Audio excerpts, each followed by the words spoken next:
Pretty privilege. We've likely all heard this term recently, whether it be through social media, traditional media, podcasts, or even our casual conversations.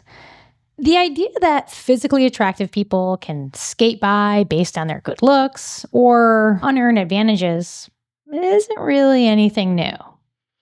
However, more recently, the pretty privileged topic has entered mainstream conversations about employment through blogs, articles, and other forms of media, giving voice to people's perceptions or opinions on how conventional attractiveness impacts career success.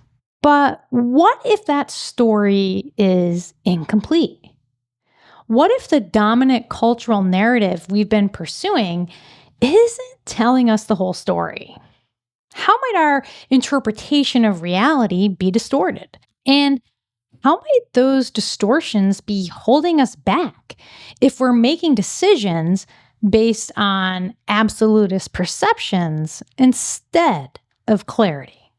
In a labor market in which many people, from college graduates to experienced executives, are struggling to navigate the job search, the stories we tell ourselves about what matters matter more than ever. And if we're not careful, fixating on an oversimplified narrative about pretty privilege can become a distraction or, even worse, a factor that impedes our confidence and success. In this video, we'll break down what recent research conducted by some of the top scholars on discrimination in hiring and resume audit studies shows about attractiveness bias, how it operates in early stage hiring, and how you can protect your job search and peace of mind. The cultural script is familiar. If you're good looking, you'll get ahead. And the assumption there is that recruiters and hiring managers, consciously or not, treat conventionally attractive people more favorably in the hiring process. Psychologists call it the halo effect, where one positive trait, like physical appearance, can color how we perceive everything else about someone, be it their competence, their confidence, their capabilities. However, it's important for us to note that cultural narratives aren't science. And the reality of how appearance influences candidate evaluation and early stage hiring is actually more complex than our stories prescribe. When reviewing empirical studies in the literature on this topic, you find some disparities. Some studies showed that there were significant bias based on candidate appearance. In one such study, less attractive candidates received up to 37% fewer invitations to job interviews than those who were considered to be more conventionally attractive. This is a significant gap, and it's actually as large as some of the disparities that have been documented in the research regarding race, ethnicity, or even gender disparities in hiring. But what about other studies? Some found no meaningful differences in the callback rates between attractive or non-attractive groups. So there wasn't any bump for good looks, but no penalty either. So what's really going on here? Why are some studies showing a significant rate of discrimination or bias based on appearance and then others not showing any at all? Well, thanks to a recent study conducted by some of the top scholars in that field, we now know that physical appearance doesn't always increase advantage. And sometimes it won't matter at all. It's not really the candidate's appearance itself that's driving the results in the early stages of hiring. Recruiters and hiring managers seek something called status consistency, meaning whether they're consciously aware of it, their brains value alignment in the signals that they see and receive about candidates.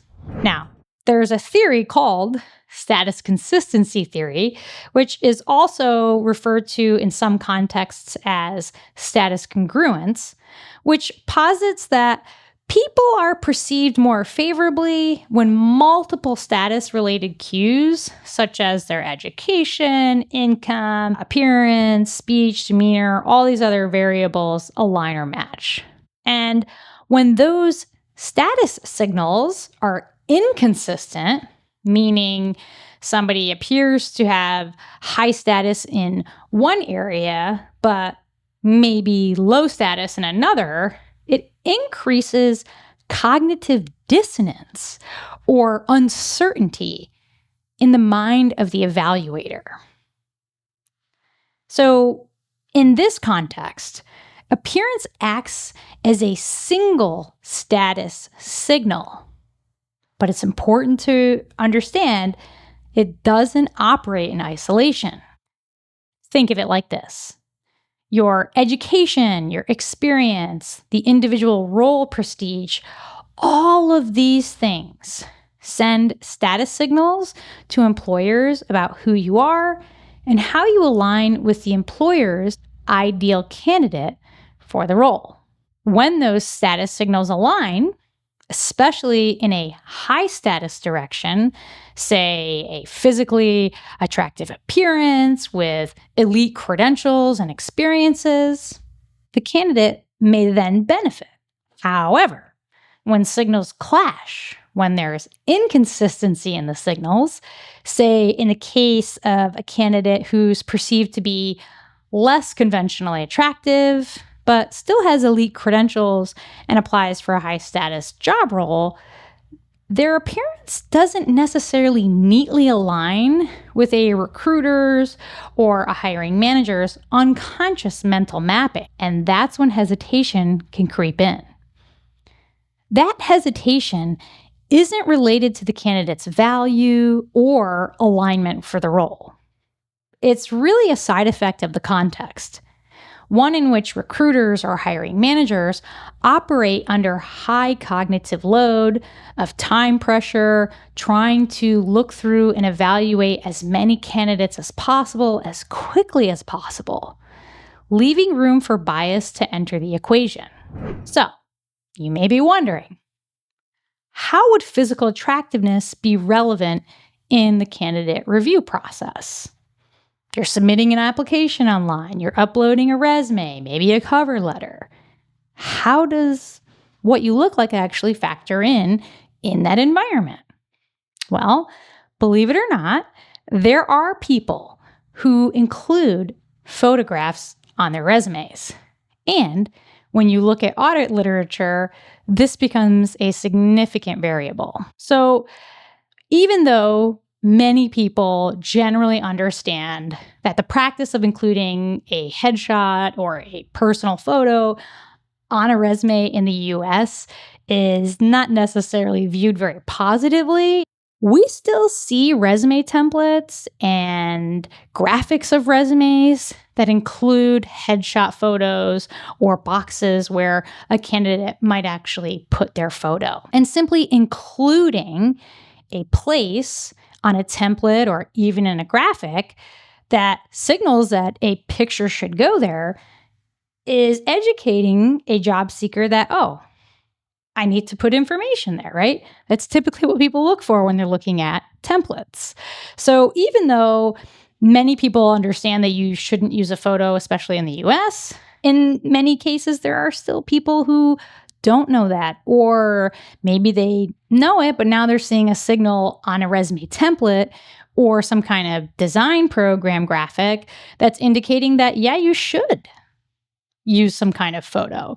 And so I think this is where many people can get confused. And when we see some of the most widely used design programs and AI resume builders, including headshots and including graphics with boxes for headshots, it's no wonder that some people are including their photos.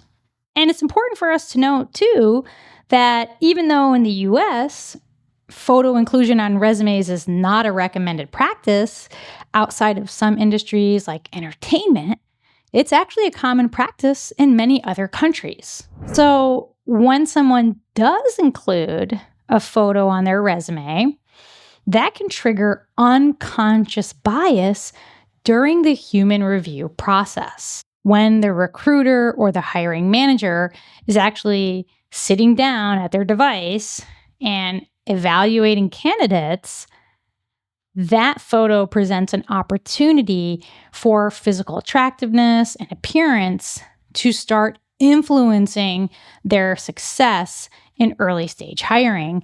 Because if it doesn't match the unconscious assumptions of the person reviewing their documents, it may cause status inconsistency. So the easiest way for a job seeker to mitigate the risk of attractiveness bias impeding their job search success is to simply leave the headshots and the photos off your resumes.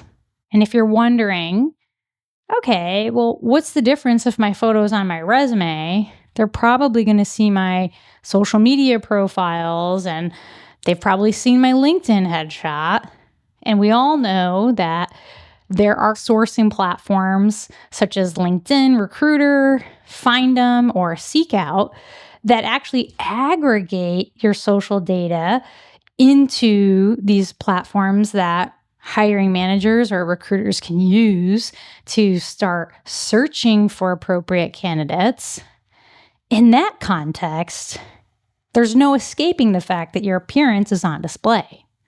However, it is not the same context as early stage hiring candidate evaluation, meaning they might be looking at potential candidates for roles, even if the role hasn't been created yet. Budget-wise, they might not have a job description and it might not even be posted.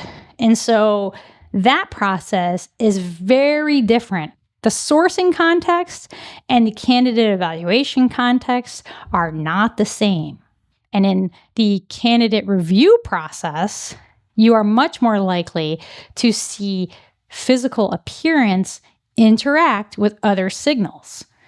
Whereas the sourcing context, it might still interact with those, but it's not triggering the same type of unconscious mental mapping that's critical to consequential decision making about prospective candidates in that early stage hiring process.